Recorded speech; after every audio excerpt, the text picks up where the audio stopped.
Because sooner اور letter وہ پھر اپنے آپ کو دوبارہ ری آرگنائز کر لیتے ہیں. اس وقت ان کا تمام تر فوکس یہ ہے کہ ہم 8 فروری کو پبلک ایکسپریشن جو ہے وہ نہ ہونے دیں. اب یہ اس میں کیا کریں گے اور تحریک انصاف اور پاکستان کے لوگ اس کو کیسے ریسپونڈ کرتے ہیں, یہ سچویشن ابھی دیکھنی ہے. مجھے امید یہ ہے, بہت سے اور لوگوں کو بھی امید ہے, کہ بہت بڑی تعداد میں لوگ نکلیں گے. ایک ہو سکتا ہے 60% سے زیادہ ووٹر ٹرن آؤٹ ہو, اور پھر انہوں نے جو ایک سازش بنا رکھی ہے وہ ان کے لیے اس کو امپلیمنٹ کرنا خاصا مشکل ہو جائے گا. بڑی ایمبیرسنگ سچویشن ڈیولپ کر جائے گی اگر پولنگ اسٹیشنز کے باہر قطاریں لگی ہوئی ہیں, لوگ فارم 45 لینے تک وہاں پر ویٹ کرتے رہتے ہیں, گھروں کو واپس نہیں جاتے, وہاں پہ ایک باہر خاصا ایک سین ڈیولپ کر جاتا ہے. تو ان کے لیے اپنی سازش کو عملی جامہ پہنانا مشکل بھی ہو سکتا ہے.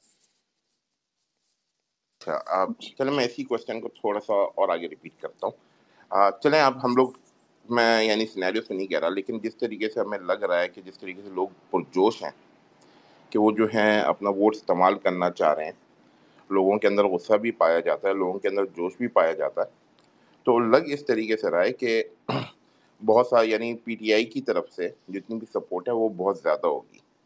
اور جب اتنی ساری سپورٹ ہوگی, ڈو یو تھنک دیٹ جو ملٹری اسٹیبلشمنٹ ہے جب وہ لوگوں کی اتنی سپورٹ دیکھے گی تو وہ اس کے اگینسٹ کھڑی ہوگی, یا لوگوں کی سپورٹ کو جو ہے وہ اب ڈاؤن کرنا شروع کرے گی کہ اب لوگوں کی ہم لوگ کہتے ہیں 60% سپورٹ یا 70% سپورٹ ایک سائڈ کے اندر جاری ہے. تو جو کرنٹ ملٹری اسٹیبلشمنٹ, ضروری تو نہیں ہے نا کہ اسٹیبلشمنٹ کے اندر صرف عاصم منیر ہی ہے جو کہ وہ سب چیزیں چلا رہا ہے, تو کیا وہ اس اسٹیبلشمنٹ کے اگینسٹ جو ہے وہ ملٹری اسٹیبلشمنٹ ہی کہہ دے گی کہ نہیں اب ہم لوگ اس چیز کو کیری آن نہیں کر سکتے؟ دیکھیے, ایک تو اس میں ہمیں کسی تحریک انصاف کے ایسے ایگزیکٹو کا جس کو اس وقت کے معاملات پتہ ہیں کہ وہاں پر کیا صورتحال ہوگی تنظیمی طور پہ لوگوں کو نکال سکنے کی, یا کس طرح سے لوگ جو ہیں اس پہ ہمیں کامنٹ لینا چاہیے, شاید وقار صاحب کا بھی کامنٹ لینا چاہیے. جہاں تک ملٹری اسٹیبلشمنٹ کا تعلق ہے, یس آف کورس وہاں پہ بڑی ڈسینٹنگ وائسز ہیں. مئی 9 کا جو ناٹک کیا گیا ہے اس کی ایک بہت بڑی وجہ یہ تھی کہ فوج کے اندر بہت زیادہ جو ہے نا تو میں ہو رہی تھی, وہاں پہ بہت زیادہ کھپ تھی فوج کے اندر, اور وہاں پر بہت زیادہ افسران جو ہیں وہ جو آرمی چیف جس ڈائریکشن پہ چل رہے تھے اس سے وہ اتفاق نہیں کرتے تھے. ان کو بھی وہاں پر ڈرانے کے لیے, کنٹرول کرنے کے لیے مئی 9 کو ایک ٹول کے طور پہ استعمال کیا گیا. آف کورس پوری کی پوری military establishment, generals, major generals جو ہیں اس صورتحال کو اس طرح سے نہیں دیکھتے جس طرح سے پاکستان کے آرمی چیف اور ان کے کولیگز دیکھتے ہیں. لیکن کیا ان کی بات سنی جا رہی ہے ہمیں ٹھیک طرح سے نہیں پتا. پریشر ضرور ان کے اندر ہے. اگر ان کے اندر پریشر نہ ہو تو وہ بار بار کبھی عمران خان کو, کبھی ان کی اہلیہ کو مختلف طریقوں سے پیغامات نہ پہنچائیں. وہ امریکہ میں بھی لوگوں کو پیغامات پہنچاتے ہیں, وہ نیگوسیشن کرنا چاہتے ہیں. یہ اور بات ہے کہ جو ٹرمز اینڈ کنڈیشن ان کی ہیں, جیسے میں نے آپ کو کہا, وہ بڑی پلین قسم کی ہیں. تو پریشر ڈیفینیٹلی ان کے اوپر بھی ہے. اور دیکھیے, آپ کہہ رہے ہیں کہ خالی یہ 8 فروری ہی تو نہیں ہے کہ ان کو پتہ چلے گا کہ عمران خان کی تحریک انصاف کتنی مقبول ہے. وہ تو ویسے بھی نظر آ رہا ہے, ہر سروے ریویل کر رہا ہے. آپ ان سرویز کو چھوڑ دیں جو مختلف سروے گروپس کرتے ہیں. آپ یہ دیکھیں کہ ڈان اخبار جو ہے تو بہت ہی کنزرویٹو اخبار ہے, اس کی تو تحریک انصاف کے ساتھ کوئی ہمدردی نہیں ہے. انہوں نے تو 2 ہفتے پہلے اپنا سروے کمپلیٹ کیا ہے, پورا مہینہ لگا کے. اس میں انہوں نے بتایا ہے کہ جو لوگ الیکشن میں ووٹ ڈالنا چاہتے ہیں, جو ڈٹرمنڈ ہیں, ان میں سے 67% سے زیادہ لوگ جو ہیں وہ تحریک انصاف اور عمران خان کو ووٹ ڈالنا چاہتے ہیں. تو پاکستان کی ملٹری اسٹیبلشمنٹ کے سامنے کوئی ڈھکی چھپی چیزیں تو نہیں ہیں, ان کو بھی اچھی طرح سے چیزیں نظر آتی ہیں. تو اب تک تو انہوں نے اس میں کیون نہیں کیا. آگے آپ دیکھیں کیا ہوتا ہے. چھوٹی سی چیز ایڈ کرنا چاہتا ہوں. جب ہم یہ جی سوچتے ہیں they can't stoop lower than this, وہ کوئی نہ کوئی راستہ نکال لیتے ہیں. ابھی جب ہم بات کر رہے ہیں تو انہوں نے جب وہاں پہ مانیکا کو بھیجا تھا کورٹ میں, تو وہاں پر ان کو انہوں نے کوئی نہ کوئی پیس لگایا ہوتا جس میں ریکارڈنگ ہو رہی تھی. ظاہر ہے یہ انہوں نے پہلے اس کو سپون فیڈ کیا تھا, آپ نے یہ بات کرنی ہے. جو بات اس نے وہ کینگرو کورٹ میں کہی ہے وہ ساری ابھی انہوں نے وہ عمران خان کو ہیوملیٹ کرنے کے لیے وہ ساری آڈیو ابھی انہوں نے لیک کی ہے جس میں وہ بڑی بکواس کر رہے ہیں. تو جتنا بھی ہم سوچتے ہیں کہ وہ نہیں گر سکتے, اب دیکھیں کورٹ کا کیا استعمال کر رہے ہیں. کورٹ میں ایک بندے کو بھیج رہے ہیں اپنی مرضی کے, اسے کہہ رہے ہیں آپ نے یہ باتیں کرنی ہیں, اور وہ ساری باتیں جو ہے وہ ریکارڈ کر رہے ہیں, اور ابھی انہیں وہ باتیں لیک کی ہیں. تو ان کا وہ مینٹیلٹی کا آپ اندازہ لگا لیں کہ کتنے گرے ہوئے لوگوں سے ہمارا واسطہ پڑا ہوا ہے. جی علی لودھی بھائی ہیں, اور اس کے بعد آپ دیکھ لیں.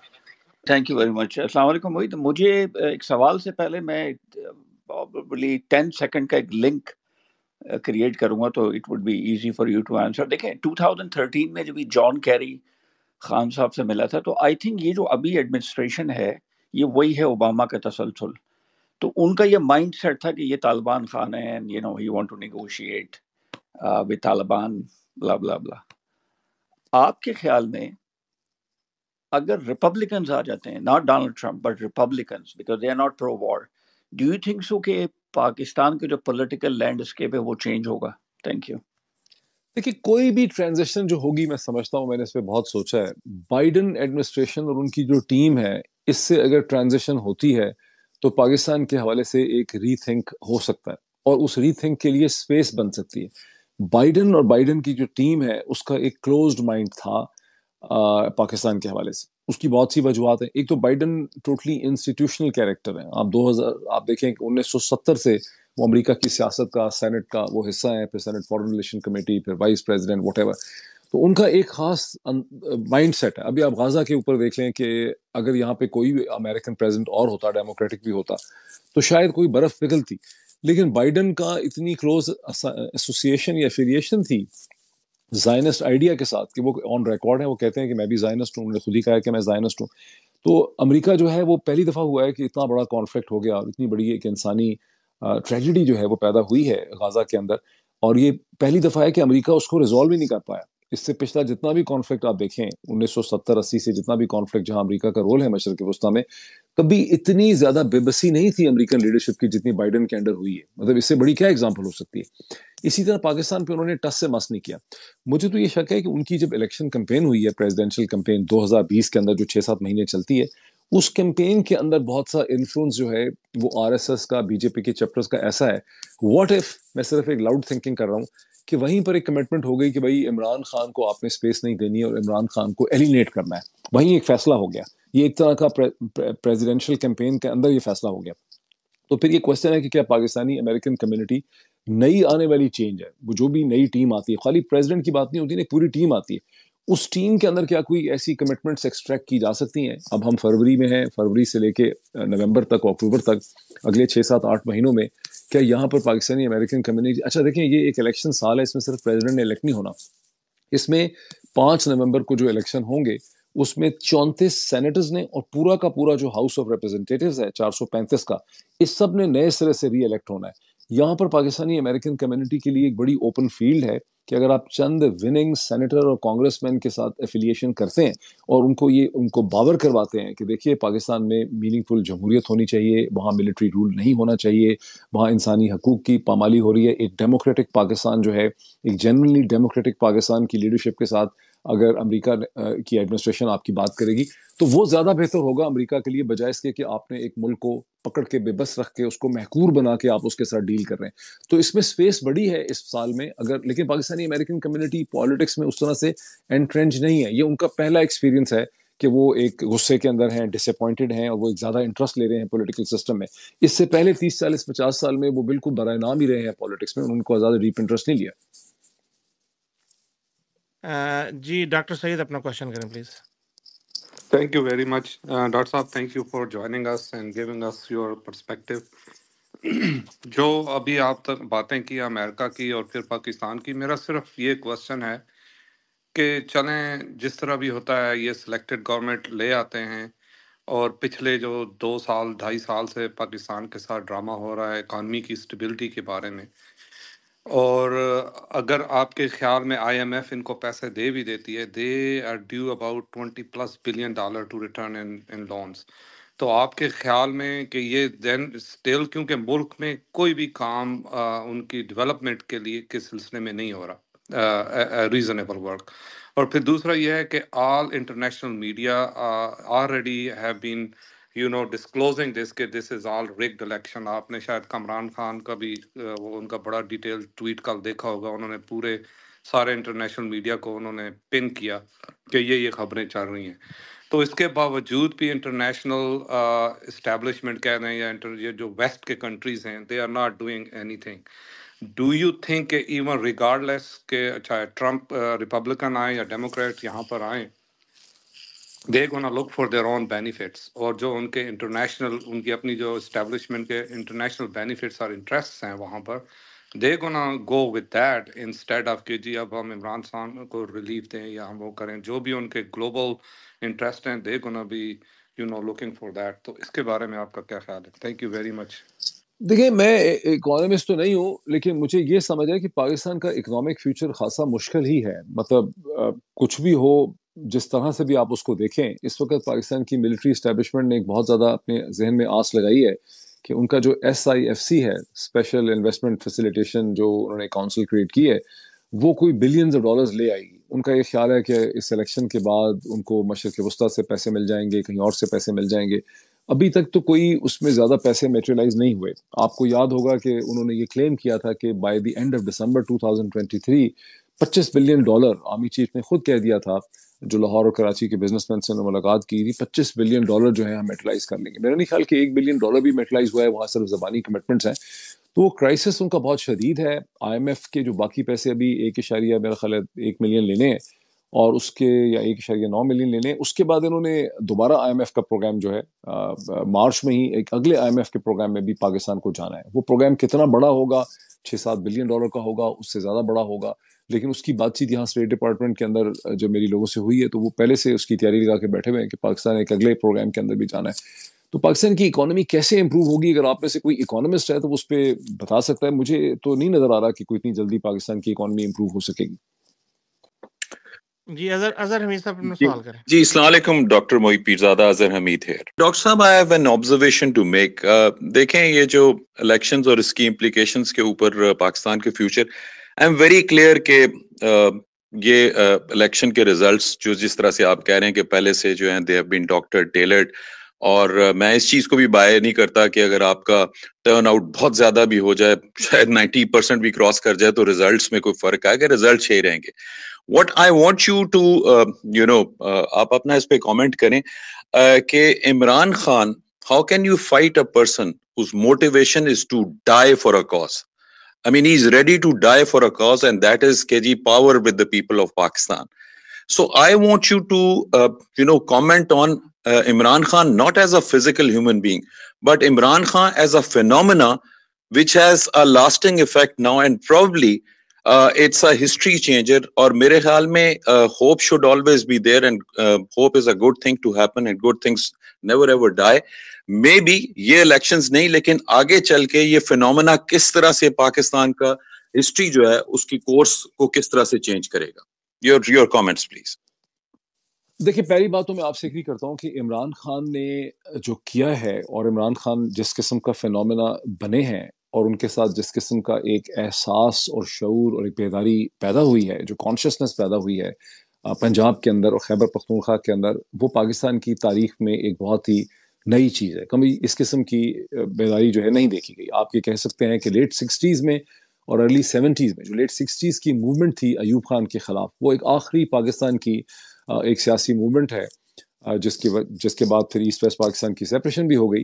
لیکن وہ موومنٹ ہے جہاں پر آپ کو ایک سیاسی بیداری نظر آتی ہے انڈسٹریل ورکرز کی، بیکاز 1960s میں پاکستان بہت تیزی سے انڈسٹریلائز ہوا تھا ایوب خان کے زمانے میں. تو بہت بڑی تعداد میں کارخانے دار اور فیکٹری، اور وہاں پر ایک جھگڑا تھا انکم انیکویلٹی کا، کارخانے دار کا اور فیکٹری کا جو ورکر تھا اس کے درمیان جھگڑا تھا. دوسری طرف کسانوں کے اندر ایک انہوں نے شعور پیدا کیا، اور وہ جو تھا نا روٹی کپڑا مکان کا جو نعرہ تھا. اسی طرح سے دوسری طرف ایک ایتھنک بنگالی فیلنگ تھی کہ بنگالیوں کے ساتھ زیادتی ہو رہی. تو اس کے بعد کا جو پاکستان ہے، اگر آپ 70 سے اب تک دیکھیں، پچھلے 50 برس کا پاکستان، تو آپ کو کہیں پر بھی کوئی سیاسی شعور نظر نہیں آتا. بیکاز جب ذوالفقار علی بھٹو کی پھانسی کے بعد محترمہ بے نظیر بھٹو 1986 میں واپس آئیں، تو وہ اس وقت کی واشنگٹن اسٹیبلشمنٹ کے ساتھ ایک ڈیل کر کے واپس آئیں، اور جنرل ضیاء الحق نے ان کو آنے دیا. اور جس چیز کو کہا جاتا ہے کہ انہوں نے ایک بہت عظیم الشان قسم کا لاہور میں ایک جلسہ وغیرہ نکالا، وہاں پر ان کی ڈیل یہ تھی کہ انہوں نے پیپلز پارٹی کا جتنا تھنکنگ مائنڈ تھا، جو شعوری پیپلز پارٹی تھی، جو لیفٹ آف دا سینٹر تھی، مارکسسٹ سوشلسٹ تھی، جو کوئی ایک تبدیلی کی بات کرتی تھی، جس کو پروگریسو تھا، ان سب کو انہوں نے چن چن کے الگ کر دیا. اور اس کے بعد پیپلز پارٹی جو تھی وہ محض ایک جاگیرداروں کی اور نوٹیبلز ان کی پارٹی بن گئی، اور پاکستان کا جو سیاسی سوچنے کا شعور تھا وہ سارا ختم ہو گیا. اب یہ پہلی دفعہ ہے پاکستان میں عمران خان کی شکل میں، اور یہ چیز ابھی اس سے خالی نہیں ہو رہی. یہ چونکہ ایک ڈیموگرافک چینج آئی ہے، عمران خان نے عورتوں کو سیاست کا حصہ بنا دیا ہے، نوجوانوں کو انہوں نے اپیل کیا ہے، تو ایک نیا شعور پیدا ہوا ہے. اب اس شعور کے پاس کوئی تنظیمی ڈھانچہ اس اسٹیج کے اوپر نہیں ہے، لیکن میں ہمیشہ کم از کم ہمیشہ میں نے اپنے ویلاگز میں کہا ہے کہ اس ساری تبدیلی کا تعلق کوئی صرف عمران خان کے ساتھ نہیں ہے. یہ چیز جو ہے یہ عمران خان کی ذات سے بہت بڑی ہے. عمران خان کی اس میں جو اہمیت ہے کہ عمران خان اس کا کیٹلسٹ بن گئے. یہ تبدیلی کبھی آنی ہی تھی. اب جو پاکستان کے روایتی طبقے ہیں، اسٹیبلشمنٹ ہے، شریف خاندان کی ڈینسٹی ہے، زرداری خاندان کی ڈینسٹی ہے، مولانا فضل الرحمان ہے، پیر خانے ہیں، یہ سب لوگ جو ہیں اس شعوری تبدیلی کا راستہ روکنے کے لیے لڑ رہے ہیں. جو پاکستان میں جنگ ہو رہی ہے، یہ پاکستان کے مستقبل کے حوالے سے ایک بڑی امپورٹنٹ جنگ ہے. اب اس میں سیکنڈری لیڈرشپ کون سی آئے گی؟ عمران خان کے علاوہ بھی تو کوئی لیڈرشپ ہونی چاہیے. ابھی تو ہم نے دیکھا کہ عمران خان کی جماعت میں بہت سے ایسے لوگ جن سے آپ کو بڑی توقعات تھیں، وہ تو جب ان کو دھمکیاں لگیں، ان پہ پریشر آیا تو وہ الگ ہو کے بیٹھ گئے. تو ابھی ایک سیکنڈری لیڈرشپ بھی تو چاہیے نا اس نوجوان نسل میں سے جس کی عمر اس وقت 35 برس یا 40 برس ہے. وہ جو لیڈرشپ ہے وہ بھی آنی ہے. اس میں وہ لیڈرشپ آنی ہے ڈاکٹروں میں سے، انجینئرز میں سے، سافٹ ویئر ڈیولپرز میں سے، وکیلوں کے اندر سے. اس نے ابھی ایمرج کرنا ہے اور وہ ایمرج کرے گی. یہ تو تاریخ کا عمل ہے کہ اس نے ایمرج تو کرنا ہی ہے. اب وہ کیسے ہمارے سامنے آتی ہے ہمیں دیکھنا پڑے گا. اچھا، ہنا ناصر اپنا کوشچن کیجیے پلیز. جی تھینک یو سو مچ. السلام علیکم doctor Moid. I hope you are okay. I would like to know again coming back to elections. اگر آپ نے آج کے دیکھے ہوں اسٹیو ہینک کی few tweets along with the Guardian. Steve Hanke نے تو اسپیشلی بولا ہے کہ آپ کی جو ملٹری اسٹیبلشمنٹ ہے وہی ابھی جج اور جیوری بنی ہوئی ہے and how Dev taken the a turn to the worst. 133 پہ ہیں آؤٹ آف 180. تو ان سب چیزوں کے بعد آپ کو کیا لگتا ہے کہ جس طرح آپ کے جو لیڈنگ نیوز پیپرز ہیں وہ بھی یہی بات کر رہے ہیں کہ کتنی بری طرح جو ہے وہ پری پول ریگنگ ہونے جا رہی ہے، تو یہ پھر انٹرنیشنل میڈیا جب اس کے بارے میں بات کرنا شروع ہو گیا تو پھر کیا رہ جاتا ہے ان الیکشنز کا؟ آپ کیا دیکھ رہے ہیں اینڈ ریزلٹ کے؟ اگر سب کو آلریڈی پتا ہے کہ how badly they are going to do all these things, تو اس سے پھر کیا امپیکٹ پڑے گا آن دا لانگ رن؟ دیکھیے پہلی بات ونس اگین جب تھینک یو سو پتہ نہیں مچ. ہے نا آپ شروع میں تھی ہنا ناصر صاحبہ، میں نے تو شروع میں I was. میں نے تو شروع میں بات کہی تھی کہ ایک سیاسی جو ورکر ہے اس کے اور ایک اینالسٹ کی پوزیشن میں فرق ہوتا ہے. میرے حساب سے پاکستان میں کوئی الیکشن ہو نہیں رہے. پاکستان میں جو رجیم انہوں نے کھڑا کیا ہوا ہے، اسٹرکچر کیا ہے، جو بٹھایا ہے، اس کو ایک دوام دینے کے لیے، کنٹینیوشن دینے کے لیے وہ ایک الیکشن کی ایکسرسائز کر رہے ہیں تاکہ مغربی دنیا کو، امریکہ کو، برطانیہ کو، یورپ کو، IMF کو دکھانے کے لیے کہا جائے کہ ہم نے الیکشن کروائے ہیں. اور چونکہ یہاں سے ان کو مسلسل سپورٹ رہی ہے، اسے تو آپ اگنور نہ کریں کہ پچھلے 22 مہینوں میں مسلسل اگر آپ پاکستان میں ہر وہ ظلم ہوا جو ویسٹرن لبرل ڈیموکریٹک آرڈر کی تمام ویلیوز کی نفی کرتا ہے، لیکن ایک بھی دفعہ اب دیکھیں تو صحیح کیا ہوا ہے. پرومیننٹ ٹیلی ویژن اینکر کو قتل کر دیا گیا، صحافیوں کو سڑکوں پہ مارا گیا، لوگوں کو اٹھا کر کے بھرنا مارا گیا، ہزاروں لوگوں کو گرفتار کیا گیا، چادر چار دیواری جو بیسک پورا کانسیپٹ ہے ہیبیس کارپس کا ختم کر دیا گیا، عدالتیں ڈسفنکشنل ہو گئیں، فارمر پرائم منسٹر پاکستان کو سڑک پہ قتل کرنے کی کوشش کی گئی، پھر اس کے اوپر 150 کیسز بنا دیے. ظاہر ہے کسی پہ ایک دو ہی کیسز بنتے ہیں، 150 کیسز. تو اس کے باوجود آپ یہ دیکھیں کہ بائیڈن ایڈمنسٹریشن اور اسٹیٹ ڈپارٹمنٹ نے اس کے اوپر کہیں پر بھی کوئی میننگ فل پوزیشن نہیں لی. اکثر یہ کہہ کے کہ پاکستان کا انٹرنل معاملہ ہے، ان کا لیگل ہے. تو یہاں آپ کو کلیئرلی سمجھ آتا ہے کہ یہ ساری جو چیز ہے، یہ جس ڈائریکشن میں چلی ہے وہ تو نظر آ رہی تھی.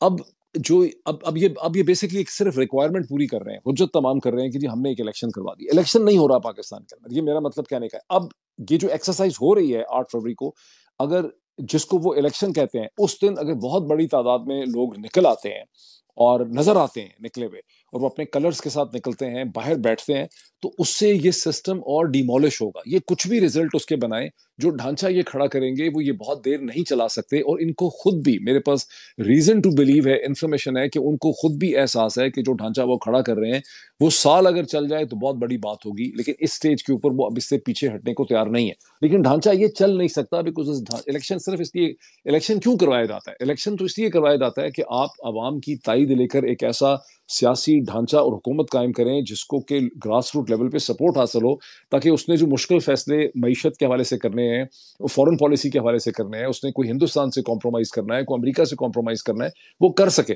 تو ایک ایسی حکومت، یہ تو ایک ایسی حکومت ہوگی جس کو تمام تر سپورٹ پاکستان کی ملٹری اسٹیبلشمنٹ نہیں دینی ہے. اس سے پاکستان کی ملٹری اسٹیبلشمنٹ طاقتور نہیں ہوگی اور کمزور ہوتی چلی جائے گی.